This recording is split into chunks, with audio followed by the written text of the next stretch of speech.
To preserve, protect, and defend. As Donald Trump prepares to swear the oath in the 58th inauguration, we'll examine what to expect from the 45th President of the United States. I'm Dana Lewis, and this is Inside.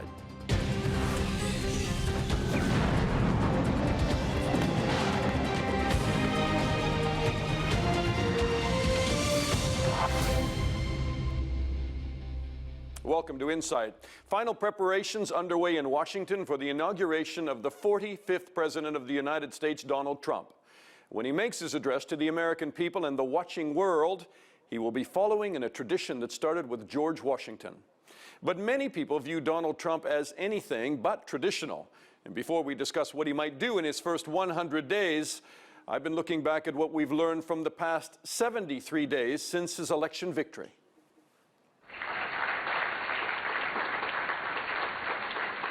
The Donald looms over America and the free world. I will be the greatest jobs producer that God ever created.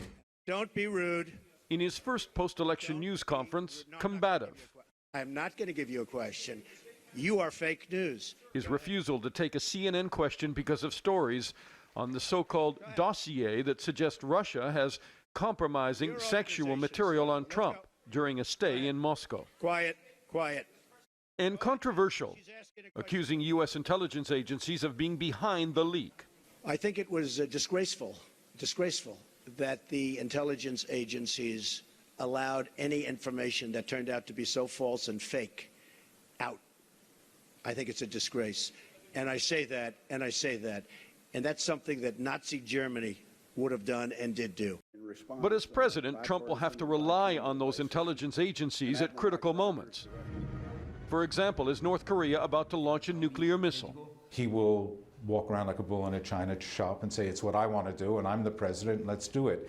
But eventually there's a lot of institutional pushback, and it will happen from the FBI and the CIA and the National Security Agency, even though he will select the leadership for all of those outfits. His government appointments have been called everything from a cabinet of deplorables to a pro-business bunch with real expertise to kickstart the American economy. Concern over Donald Trump's often erratic and contradictory statements on everything from NATO and Russia to the use of torture, China, global warming has rattled Europe about what his future presidency will look like. But there's a lot of comfort to be had, some say, in Senate hearings in Washington where his cabinet nominees have broken with him on just about every major policy issue. His choice for Secretary of State Rex Tillerson reaffirmed America's commitment to NATO. Coincidentally, as American troops arrived in Poland to bolster Eastern European states rattled by Russia. Very nice to see you again.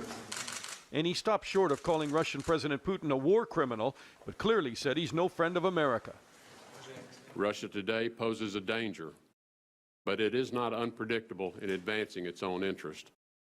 It has invaded the Ukraine, including the taking of Crimea, and supported Syrian forces that brutally violates the laws of war. Our NATO allies are right to be alarmed at a resurgent Russia. His pick for Secretary of Defense, General James Mattis, said he would support the Iran nuclear agreement, despite Trump calling it one of the dumbest deals ever.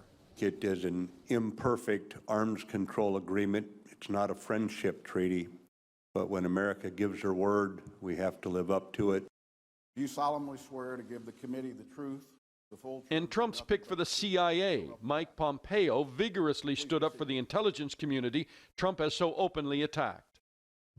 There's more. On that pledge to build a wall along the Mexican border, the future Homeland Security chief said, in and of itself, it wouldn't do the job. His future Attorney General said he doesn't support Trump's proposed ban on Muslim immigrants. He was also asked if he would allow the use of enhanced interrogation techniques if ordered to do so by Trump. Do you agree that the CIA's former enhanced interrogation techniques, including waterboarding, are prohibited by this provision of law? It does appear to be clear that the last act, the McCain Amendment, would prohibit waterboarding. And you would enforce that? I would force the law, yes. Daily, Trump seems to insult someone. It was that moment when the person asking to sit in the most respected seat in our country imitated a disabled reporter, someone he outranked in privilege, power, and the capacity to fight back. When actress Meryl Streep calls him a disrespectful bully, he tweets she is one of the most overrated actresses in Hollywood. In a weekend interview, he said German Chancellor Angela Merkel made a catastrophic mistake allowing in almost 1 million refugees. He praised Britain for Brexit, predicted more countries will leave the EU, and called NATO obsolete. Then he suggested he could do a deal with Putin on nuclear weapons and withdraw sanctions. I think that the area of pushback is bound to be Russia and Vladimir Putin. And I think that Donald Trump will very quickly find that senators with seniority, like John McCain, like Marco Rubio, who is now in his second term as a senator from Florida and pushed very hard on Rex Tillerson yesterday during hearings, asking him a pretty blunt question. Given what Vladimir Putin authorized in Chechnya, do you consider him a war criminal? Just a few days before his inauguration, critics are brawling with Trump on Twitter. Nicholas Burns, as ambassador to NATO during 9/11, "I will never forget our allies defended us and fought with us in Afghanistan. Does Trump not remember?" Former U.S. ambassador to Moscow, Mike McFaul, on Trump saying we should be ready to trust Putin. Why? Because he respects his neighbor's borders, fights wars justly, would never use stolen data to influence American elections? Ted Mallock, a lecturer at the University of Oxford, says he met with Trump last week and hopes to become the U.S. ambassador to the European Union.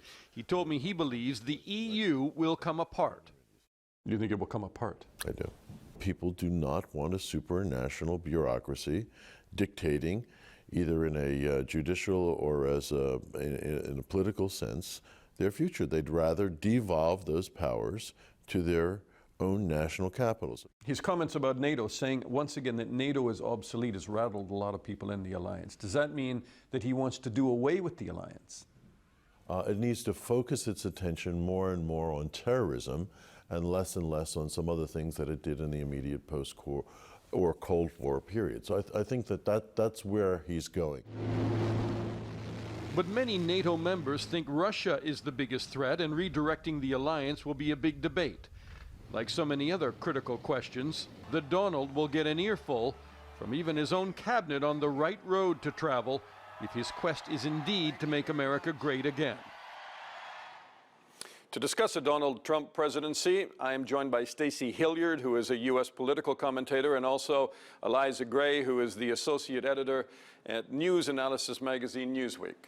Thank you both for coming, and there's a lot to talk about. Let's get right into it. I mean, I would say I was struck yesterday by President Obama's outgoing final news conference, not because of so much what he said, but as I was watching it, I was watching streaming media comments.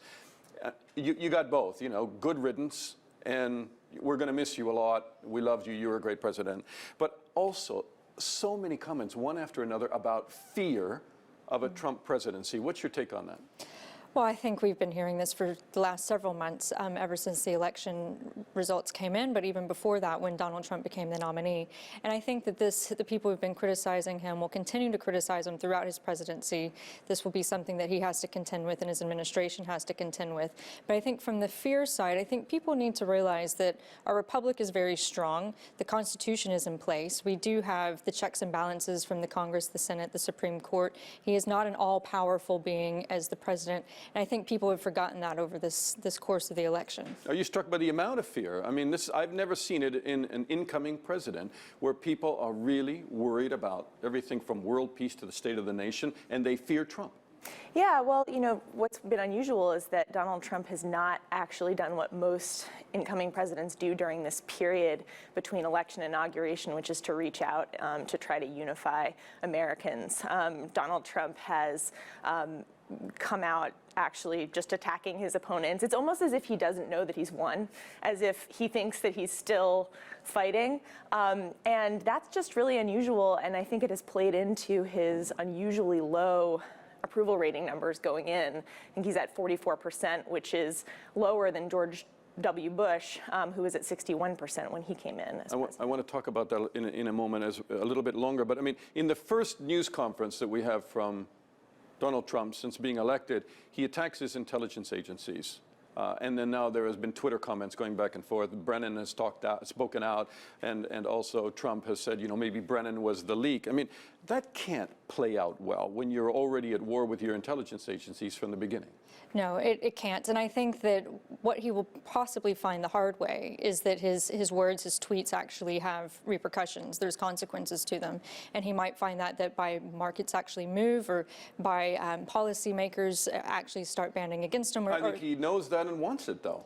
Well, I think maybe I don't know, maybe this is a period of posturing for him to show that this is how I'm going to run things, that nobody is immune to comments. And so that whether that's criticisms through Twitter or if it's something through a press conference, that he says, look, I'm in charge and this is how we're going to move forward. And maybe there is a bit of posturing, but he might have to learn those lessons the hard way, that things don't always work in D.C. the way they do in the rest of the world. I mean, he's attacked Meryl Streep, as we said in our report. He's attacking, it was some pretty nasty tweets, perceived to be very nasty and aggressive to people. What kind of atmosphere does that bring to the White House? I mean, I think it brings a really negative and problematic one. I mean, you mentioned Meryl Streep, also his comments against Representative John Lewis, who is a civil rights hero in the United States. This is a civil rights icon. Yes. Who marched the bridge in 1965, and Trump has turned on him saying, talk, talk, talk, your district is in, you know, bad shape, and criticized him openly. And that tweet just isn't between him and Lewis. Surely that ignites the black community across America. Certainly, you know, it would upset the black community and play into some of the fear that you were talking about earlier if it seems that it's an unprecedented, really, for a president to attack a civil rights hero on Martin Luther King Day weekend. So I think that kind of thing certainly is going to hurt him going forward in his presidency. It'll be interesting to see if his core supporters start to erode in their confidence of him as he starts to do some of these things. And I think it's also just not necessary. You know, as I said, he did win. He is going to be the president. He feels it's necessary, though, to bypass mainstream media, Stacey. And do you think, I mean, you're a Republican. You have supported him, I assume. No. You have not supported him? Throughout the primaries, I wasn't supporting him, and I actually didn't vote for him when it came down to the end election. I didn't vote for either of the main candidates. Forgive me for that. Then that creates a lot of problems for Republicans themselves. Well, I think this is it's a situation that a lot of Republicans are in, and in the party is as well. I mean, right now the party seems very unified with the majority in the Senate and the House, but there are a lot of divisions there, and you even saw Marco Rubio going after Tillerson quite heavily during his confirmation hearing, and you still have that side of the party that's not happy with the way things have necessarily panned out, the behavior that Trump has had, and they've kind of stepped in line and said, right, for the good of the country, we'll get behind our president. But when it comes to policy making, I think there's going to be a lot more challenges than Trump is expecting. The House and the Senate are not just going to roll over for him. You mentioned polls. I mean, the Washington ABC poll found 40% of Americans view Trump favorably compared to 79% when President Obama came in. And then when you take a look at the numbers themselves about different issues, I think that's more interesting, is that only 50% believe that he's really going to help the middle class, 61% negative views of how he'll handle women's issues, 57% unfavorably when it comes to race. He hasn't even been sworn in. Yeah, but this plays in his favor, actually, by having such low expectations, whereas Obama coming into office had such high expectations that people had such high hopes for him that anything he did was going to let people down. Whereas with Trump going in, anything he does, people go, well, okay, well, he's done something. And I think that those low expectations, particularly for those voters who were Obama supporters that actually put him into the win column, who said, we just want to try something different, that if he just makes a little bit of difference in their life, if he gets jobs moving a little bit more, he doesn't have jobs going overseas as much, then, you know, maybe we see another term. Eliza, does it really play to his favor?